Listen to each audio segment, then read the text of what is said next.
Hari Om. Welcome back to Story Time with Gitanjali. Last week, I had told you the first part of the beautiful episode of Samudra Manthana, and we had seen the Kurma avatar of Lord Vishnu, where he comes as a giant tortoise. But Lord Vishnu's role did not end there. He still had a role to play in the great Samudra Manthana.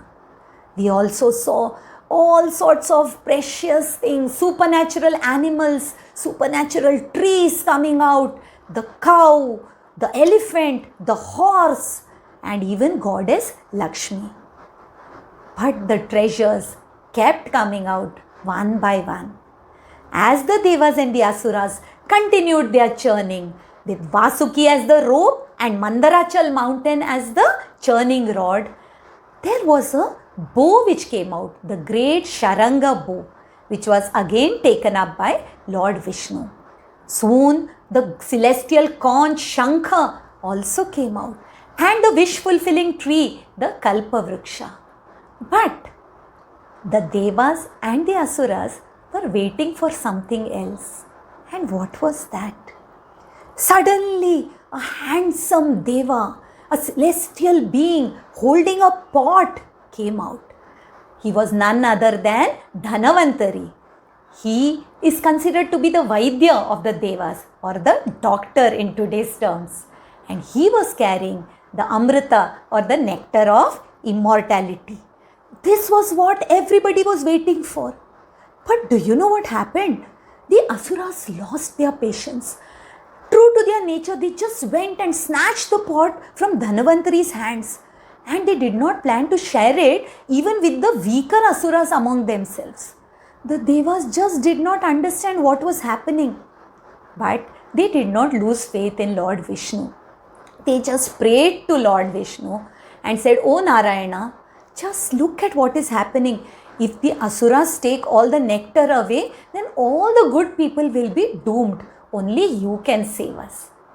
And Lord Vishnu, riding on the Garuda, came and snatched the pot of nectar from the hands of the Asuras.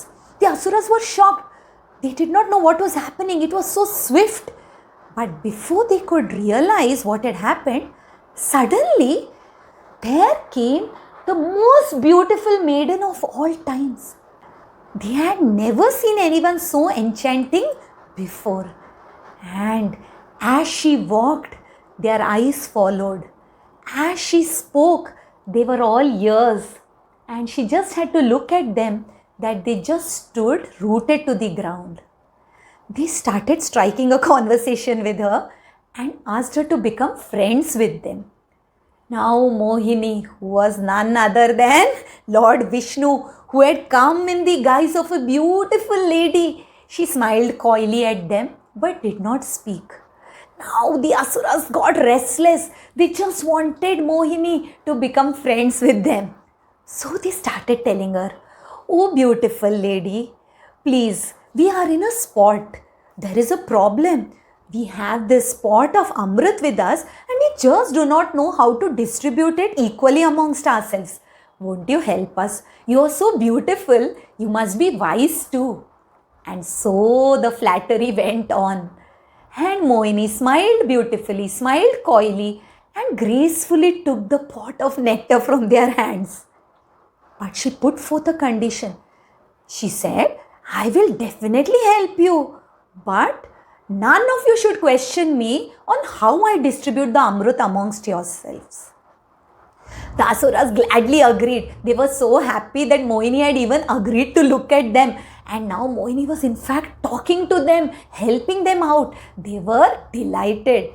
And they forgot what was actually the purpose of the Samudra Manthan.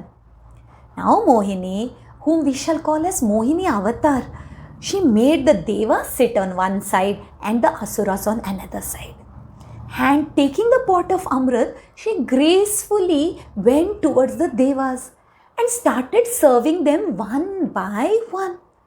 Now the Asuras were very curious and they were a little worried, but they could not break their word because they knew that they had told Mohini that they will not ask any questions.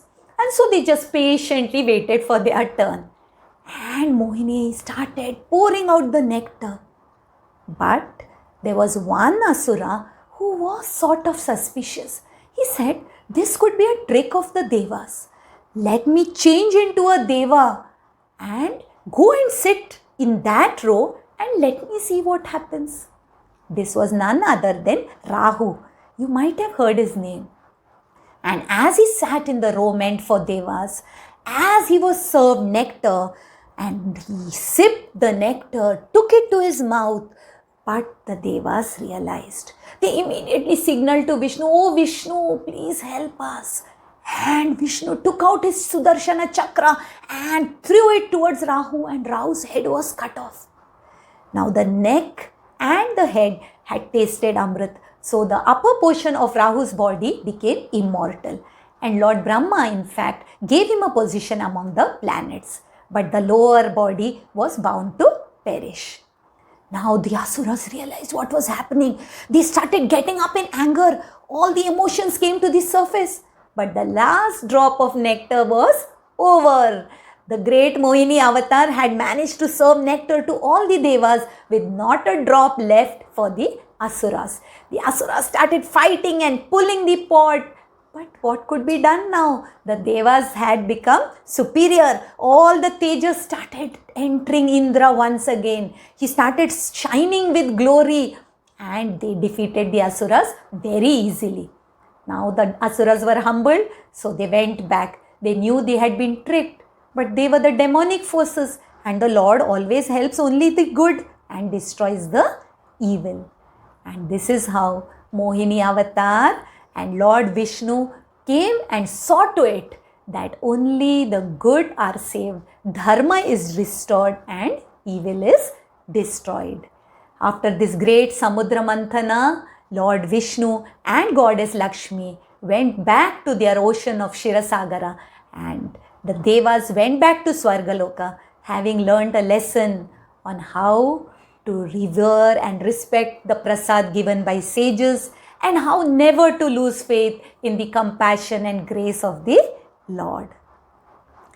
If you like this story of the churning of the Milky Ocean, do share it with your friends and ask them to join us week after week on this storytelling journey on Storytime with Gitanjali. Until we meet again, Hari Om.